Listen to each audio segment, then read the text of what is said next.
ડભોઈ નગરમાં છેલ્લા 1.5 વર્ષથી પાણી અને ગટર લાઇનનું કામ અત્યંત ધીમી ગતિએ ચાલતું હોવાથી સ્થાનિકોને મુશ્કેલીઓ વધી છે। આ મંથર ગતિના કામના કારણે હાલાકી વેઠી રહેલા મહુડી ભાગોળ અને સુંદરકુવા વિસ્તારના નગરજનોએ આજે રસ્તા પર ચક્કાજામ કરી નગરપાલિકા તંત્ર સામે પોતાનો ઉગ્ર વિરોધ વ્યક્ત કર્યો હતો। 1.5 વર્ષથી ખુલ્લા ખાડા અને ગંદા પાણીની હાલાકી પડી રહી છે। મહુડી ભાગોળ અને સુંદરકુવા વિસ્તારોમાં ગટર લાઇન તેમજ પાણીની લાઇન નાખવા માટે ખાડા ખોદવામાં આવ્યા છે, પરંતુ 1.5 વર્ષ જેટલા લાંબા સમયથી આ કામ પૂર્ણ કરાયું નથી।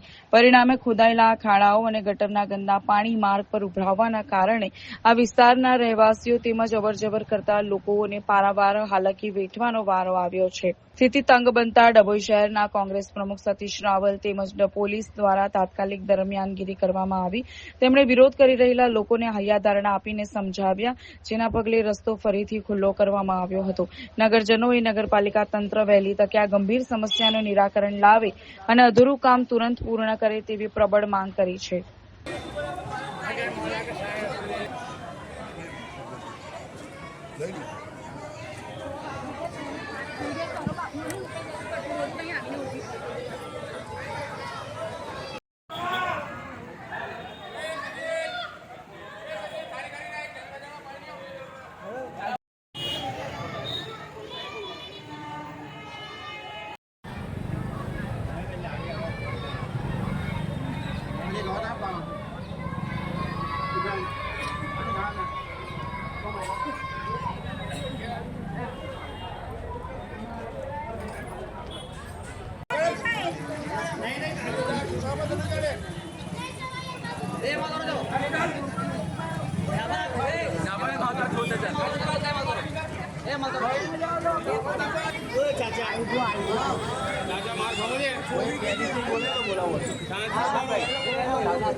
આજે મહુડી ભાગોળ બહાર જે મહુડી ભાગોળ સુંદરકુવાની જે ગટર લાઇનનો પ્રશ્ન હતો એના પ્રશ્નના કારણે જે રોડ જે ફિશિંગનું કામ કરવું જોઈએ એ કામ ન થવાના કારણે અવરજવરનો ખૂબ મોટો પ્રશ્ન થયેલો છે અને પાણીનો પણ પ્રશ્ન છે, જેના કારણે આજે પ્રજાએ ખૂબ રોડ ઉપર આવી ગયેલી હતી અને ચક્કાજામ કરેલો હતો કે અમારું આ કામ તાત્કાલિક ધોરણે થવું જોઈએ, પરંતુ વારંવાર કોઈને ફોન કરતા અધિકારીઓ આજે સ્થળ ઉપર આવેલા નહીં। પણ મને જાણ થતાં હું ડભોઈ શહેર કોંગ્રેસ પ્રમુખ તરીકે પ્રજાજનોને સમજાવેલા અને કીધેલું કે ભાઈ હાલ પૂરતો તમે આ રોડ જે ચક્કાજામ કરેલો છે એને તમે કરો, અને મેં નગરપાલિકાના અધિકારીશ્રીને વાત કરતાં એમને મને જણાવેલું કે સોમ મંગળવાર સુધીમાં અમે આ જે રોડ ફિશિંગની કામગીરી છે એ અમે કરીશું। એટલે પછી હાલ પૂરતો આ લોકોએ રોડ ક્લિયર કરેલો છે અને એમનો હું ખૂબ ખૂબ પ્રજાજનો આભાર માનીશ, પરંતુ સાથે નગરપાલિકાને કહીશ કે વહેલી તકે આ કામગીરી પૂર્ણ કરવામાં આવે, જેથી કરીને પ્રજાને જે સુખાકારી થાય એવી અમારી માંગ છે।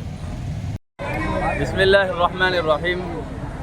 ભાઈ અમારું આ જે અહીં ઊભું રહેવાનું છે તેનું કારણ એ જ છે કે 1.5 વર્ષથી અમે લોકો એ પોઝિશનમાં જિંદગી જીવી રહ્યા છે જેવી રીતે કમાટી બાગ સમજી લો, જ્યાં જાનવરો રહે છે, કોઈ ઇન્સાનો રહેતા જ નથી. પાણી એટલું 700 છોકરા પડે છે મદરસામાં, મંદિર છે, મસ્જિદ છે, દરગાહ છે, બધું જ છે. બધી રજૂઆતો કરવા હોવા છતાં બી 1 કલાક કામ કરવાનું, ત્યાર પછી આવીને બેસી નથી જવાનું. રજૂઆતો બી ઢગલો કરી, બધું કર્યું. નાના છોકરા ઘરોમાં એટલા બીમાર છે કે રિપોર્ટ કરાવવાના પૈસા બી માણસો પાસે નથી, તો બી બિચારા વેઠી કૂટીને રહી લે છે, કામ કરે છે. હવે આનું નિરાકરણ અમને તે દિન નહીં આપે તે દિન આ રસ્તો જામ થશે, એવરી ડે, રોજ જ થશે. 2 કલાક 1.5-2 વર્ષથી છે ને હજુ એનું નિરાકરણ આવતા આવતા હજુ મને એવું લાગે છે કે હજુ વર્ષ લાગશે મિનિમમ.